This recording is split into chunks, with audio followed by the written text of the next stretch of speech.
of course, the 49ers had some injuries.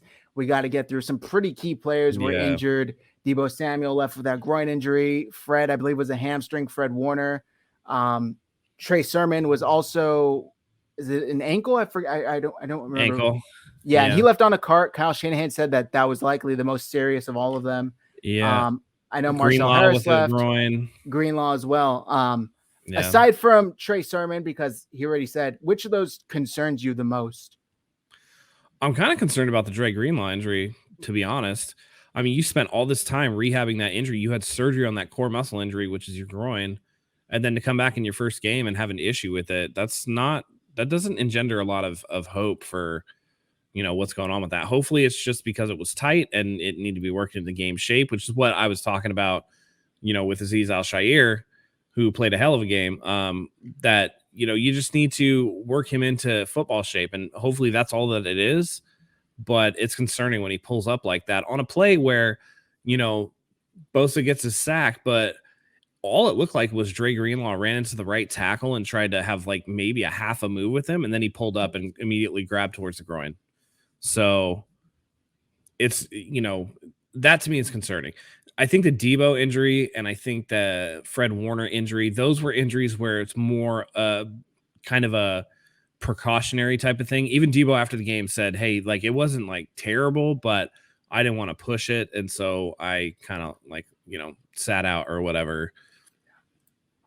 At that point, you don't want to risk your guys unnecessarily. So I'm not too upset with them making business decisions like that, particularly when, this is a tough stretch of the season and they need their guys at full go. Next week, we're probably getting Dee Ford back into the lineup against the Seattle team that, the good memories that we have of them going to Seattle was Dre Greenlaw making that tackle at the goal line. So full strength for that team is definitely one where that becomes critical. They're 6-5 now. 7-5 would be absolutely fantastic because their schedule they get a break. They're going to play the Texans. They're going to play teams like that. So they got a couple of layups on the team, and stacking wins against better teams is just going to do them all the better. Yeah, exactly. We see them continue to win games. They should win. This was a fantastic win because the Vikings are a good team, and this felt like a playoff atmosphere. I mean, in my opinion, this was more of a playoff game than the 2019 wildcard matchup they played. That was tough in the beginning, stayed close, but the 49ers just took over the second half of the game. This was close up until the final possession of the Vikings. It was always a one-score game. It seems like the 49ers kept shooting themselves in the foot once they finally got up a couple scores. Then they let a kickoff be returned 99 yards for a touchdown. It was just completely... Special teams continues to be an issue for this team because Robbie Gould missed a field goal today too. That as well. Yeah. Like I said, self-inflicted wounds the 49ers need to recover. Steve says, 49ers lost 3 linebackers today. Hopefully nothing too serious. Marcel Harris left as well for a bit. So Fred Warner, Dre Greenlaw, and Marcel Harris all left. That is concerning. Hopefully all of them are okay.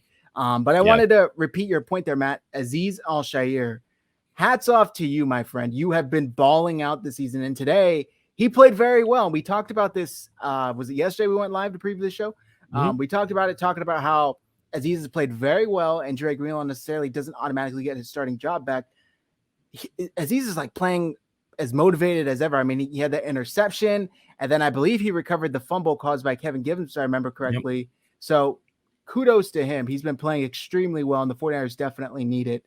On the back end of the defense, though, we continue to see Josh Norman be a liability out there for the 49ers. He had another forced fumble that the 49ers weren't able to recover.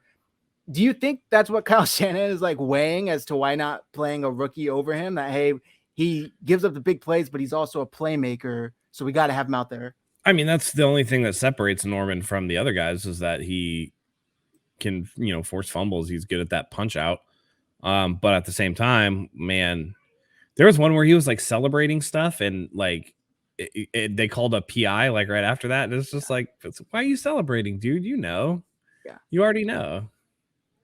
So I don't know. I'm kind of sick of Norman, but Ian Sharp said Cousin proves again he's not elite. He was better than Jimmy today.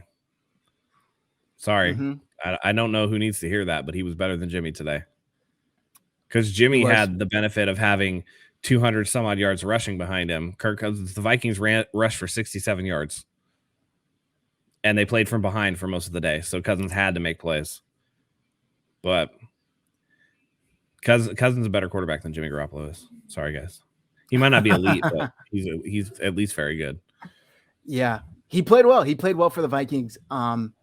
The kind of his pick was just as like frustrating as a Jimmy pick, because he threw that to Aziz, and like Aziz was right in front of the receiver. It was Thielen, I think, on like a post route, and I believe it was Norman in coverage, and Shire was just sitting on the route and didn't even see him.